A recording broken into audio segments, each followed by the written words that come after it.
Good day, great people, and welcome to Angie 24 News. More breaking news unveiling in a moment for your watching pleasure. It didn't come to me as a surprise anymore from the behavior, attitude, body language, and arrogance of INEC as personified and represented by its chairman, Professor Mahmoud. Anything is possible under INEC. Anything should be expected. Postponing the election of the governors and House of Assembly election has been foreseen. In fact, let me add that I will not be surprised. They postponed the election to give them enough time to assemble the winners even before the election. I will not be surprised that in the kitties of INEC, they have the names of people to be declared as governors. It's just a matter of time. Therefore, postponing or taking over the election anytime by INEC is just a pre-arranged issue. It's an RNG business. We have no confidence anymore in INEC. We have lost confidence in them. I knew Mahmoud more than 20 years ago. The impression I had about him then, but not now, was he is gentle, unassuming, decent. But with the way and the manner and the speed, head, neck, shoulder, and leg, he ignored every clarion call, and he participated in perpetrating and putting in place the most scandalous, the most fraudulent, the most irresponsible election process in the history of Nigeria, in spite of the billions of naira he requested for, in spite of the billions of naira released to him, in spite of all the assurances that are now turned out to be fake. The arrangement, the scholarship, and the skills of the team of 19 senior advocates of President Atiku to perfect their skill and their art in the court of law, either at the tribunal or eventually at the Supreme Court. That is in the area of the legality. But what I do have is that the moment, in fact, 6 hours into announcing the results, from Mahmoud's body language, I saw it coming. And the moment he declared Tinubu as the winner, 4 things came into my mind. Number one, I remember Chinua Achebe in his book, Arrow of God. Chinua Achebe said, if you see an old woman dancing in the middle of the bush, dancing and dancing and dancing endlessly, using all the styles, all the tricks, but you who is watching the old woman have not heard or seen any drama, have not heard the music she is dancing to. Achebe said, if you don't see the drama, that old woman knows the drama. If you don't hear the music, that old woman hears the music. Therefore, for Mahmoud to unilaterally ignore all the clarion calls, ignore all the infractions, ignore all the clear, glaring evidences of fraud and misrepresentation in the election, he was dancing to a music, he was dancing to a drum. We know the drummers, we know the rhythm he is dancing to, and time will tell who were those drummers. The drummers made him to dispossess millions of Nigerians of their preferences and their choices to choose in a free and fair election. He destroyed whatever integrity he has in the eyes of the society. Indeed, all the 4 years promises he has been doing now has come to pass. Luckily, on 22nd November 2022, last year, he issued out a press statement signed by Okoye and he addressed a press that he has heard that people are peddling a rumor that he is conniving to rig the election of 2023. It has now come to pass. We have seen him as an actor, an active actor, along with his cohorts in shortchanging Nigerians and participating in the most fraudulent election in the history of Nigeria. Secondly, what came to my mind is that those who read Shakespearean books, particularly the book of Hamlet, there is one message.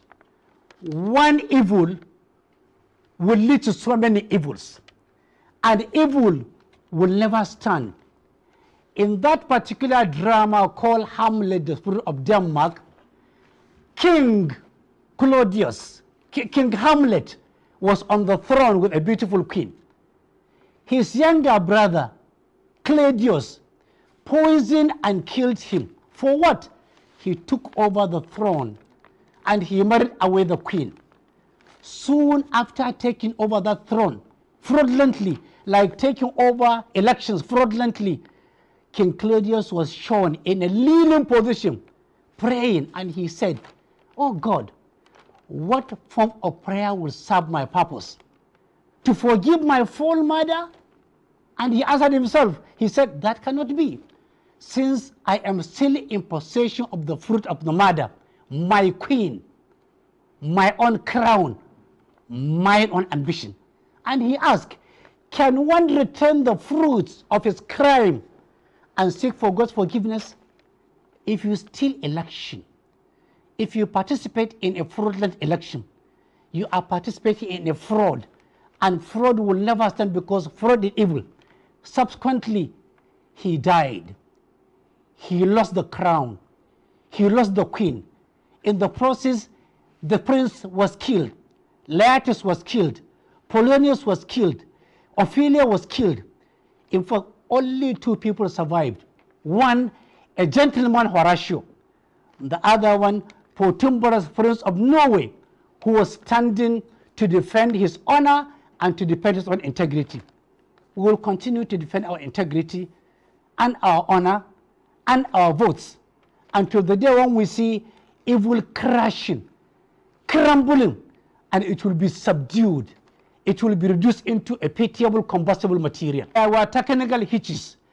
International observers discredited these elections. Local observers discredited this election. There are clear, glaring evidences of fraud and involvement of INEC officials, security officials in undermining the election.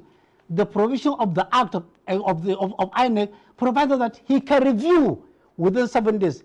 He never reviewed. He went head on, arrogantly, without any remorse. To do what? To declare a winner. Even the one with the most elementary knowledge of ICT is that the moment these Beavers machines are wiped, the argument is that you get it from the back end. The back end is the back end of fraud. Any server that has a back end, and every server has a back end, you can tamper with the back end at will, at your own convenience, at your own speed. Wiping the Beavers memory is a clear-cut fraud, and it means INEC are just playing on a script. They have a script. They have not dispossessed Labour Party and PDP Party from accessing and snapping the Beavers machine memory directly. Relying on the back end is just relying on somebody who is who you are owing money. You are owing him money, and he told you, "I will pay you money on Judgment Day." Yet, when you are doing your accounting, you always put that amount of money, fully aware that that money is not going to come during your lifetime. It's going to be during the lifetime at Judgment Day. So we take exceptions to that. That is not fair. That is not balanced.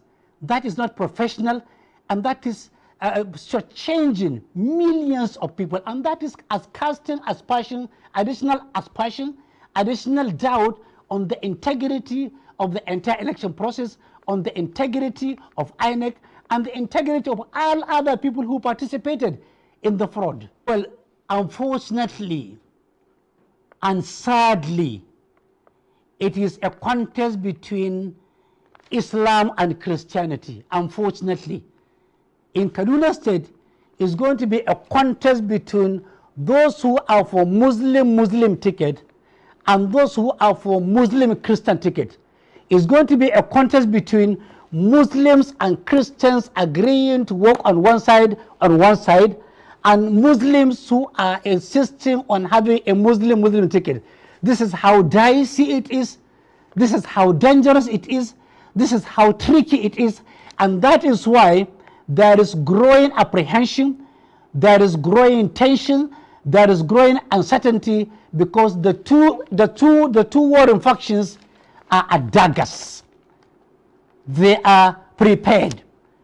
They are willing to do a do or die affair.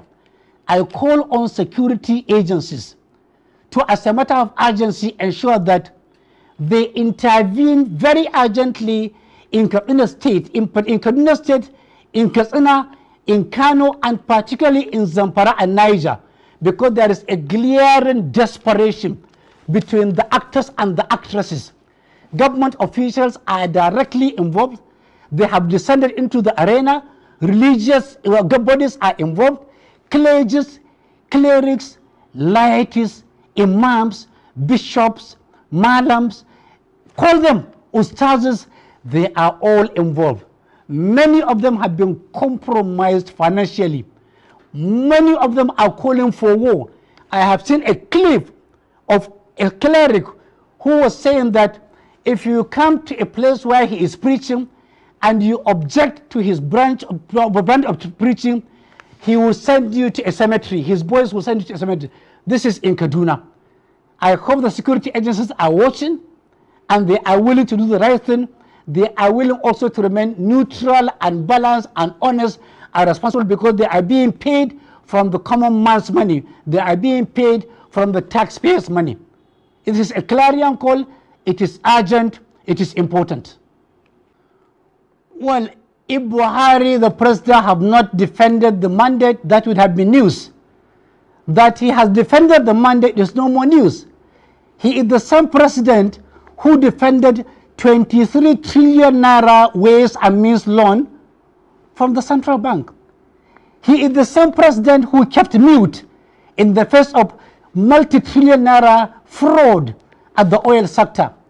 He is the same president who kept quiet when the treasury is being looted, stolen, high, empty, and dry. Therefore, if he defends this additional political election fraud, it's just adding up to the number. Look at the fraud. INEC said 93,469,008 people registered as voters. And then they said 87,209,007 collected their PBCs. But scandalously, they said 25 million people, 289,616 were accredited.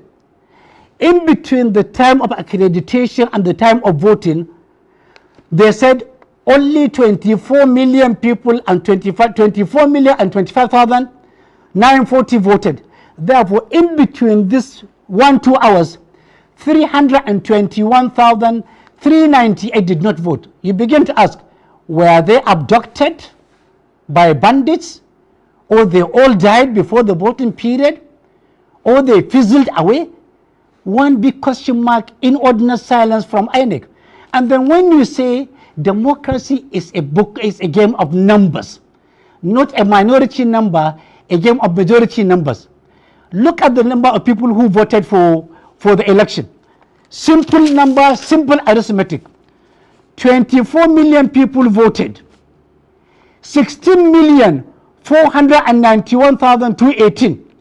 A combination of PDP and Labour Party figures rejected the man who was declared winner with 8,700,000 votes. In a country of 200 million people, if you say the winner was declared winner with 8,794 votes, out of 250 million people, it means less than 4% of Nigerians voted him. And you call him a democratically elected president? Look, you can tell people whatever story you want to take. INEC can tell people any story. We are willing to hear the stories, the good, the bad, the ugly, the stupid, the dangerous, and even the most unheard. But time will tell. This fraud will not stand. It will not stand the test of time. And in the manner religious bodies descended into the political arena, in the manner traditional rulers descended into the arena. In the manner governors and other politicians descended into the arena. If this is democracy, God save the subject.